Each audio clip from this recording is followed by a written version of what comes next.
عوام میں مقبول ہوتے گئے اور میری سیاسی معاملات میں دلچسپی لینے لگے۔ اس کے دل میں نفرت بڑھتی گئی۔ حمزہ کی آنکھوں میں آنسو آ گئے تو اس نے مجھے مارنے کی کوشش کی۔ میرے پاس ابھی ثبوت نہیں ہے، وزیر صاحب نے جواب دیا، لیکن میرا دل یہی کہتا ہے کہ اس سازش کے پیچھے وہی ہے۔ میں خاموش کھڑی یہ سب سن رہی تھی۔ مجھے یوں لگ رہا تھا جیسے میں کسی فلم کا حصہ بن چکی ہوں، لیکن افسوس یہ حقیقت تھی اور اس حقیقت کی قیمت جانوں سے ادا کی جا رہی تھی۔ اسی دوران وزیر صاحب کا فون بجنے لگا۔ انہوں نے کال سنی اور ان کے چہرے کا رنگ اڑ گیا۔ کیا تم لوگ اسے روک کیوں نہیں سکے؟ انہوں نے غصے سے فون بند کیا اور فوراً کمرے سے باہر نکل گئے۔ حمزہ نے پریشانی سے مجھے دیکھا۔ کیا ہوا ہوگا؟ میں کچھ کہی تھی اس سے پہلے ہی بشیر چچا بھاگتے ہوئے اندر آئے۔ ان کی سانس پھولی ہوئی تھی۔ چھوٹے صاحب، بہت بڑا مسئلہ ہو گیا ہے۔ حمزہ نے گھبرا کر پوچھا، کیا ہوا؟ بشیر چچا کی آواز کانپ رہی تھی۔ کامران صاحب کے لوگوں نے میرے گھر پر حملہ کیا ہے۔ وہ لوگ مجھے ڈھونڈ رہے ہیں۔ انہیں معلوم ہو گیا ہے کہ میں نے آپ کو سچ بتا دیا ہے۔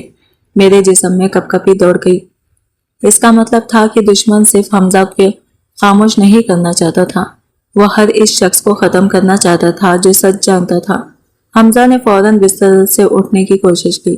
نہیں، میں بشیر چچا کو اکیلا نہیں چھوڑ سکتا۔ میں نے اسے روک لیا۔ آپ ابھی اس حالت میں کہیں نہیں جا سکتے۔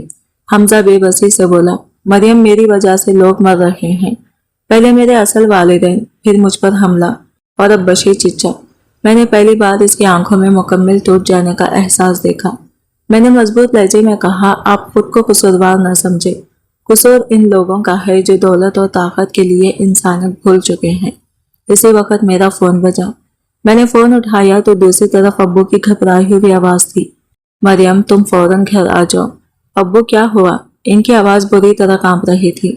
کچھ لوگ گھر کے باہر آ کر تمہارے بارے میں پوچھ رہے تھے۔ مجھے لگتا ہے کہ وہ تمہیں تلاش کر رہے ہیں۔ میرا دل جیسے سینے میں رک گیا۔ میں نے خوف زدہ نظروں سے حمزہ کی طرف دیکھا۔ اب یہ خطرہ صرف وزیر کے خاندان تک محدود نہیں رہا تھا۔ جس دن میں نے ایک زخمی انسان کی جان بچانے کے لیے اسے اپنے ابو کے رکشے میں بٹھایا تھا، اسی دن میں نے انجانے میں اپنے پورے خاندان کو اس آگ میں ڈھکیل دیا تھا، اور مجھے اندازہ نہیں تھا کہ آنے والے دنوں میں میرے بھائی فہد، میرے ابو رشید اور میری امی کی زندگیاں بھی اس خوفناک سازش کی زد میں آ جائیں گی۔ ابو کی گھبرائی ہوئی آواز سن کر میرے ہاتھ کانپنے لگے۔ میں نے فوراً پوچھا، ابو آپ ٹھیک تو ہیں؟ امی اور فہد کہاں ہے؟ ابو نے جلدی سے جواب دیا، ہم سب گھر میں ہیں، لیکن کچھ نامعلوم لوگ گلی میں کھڑے تمہارے بارے میں پوچھ رہے تھے۔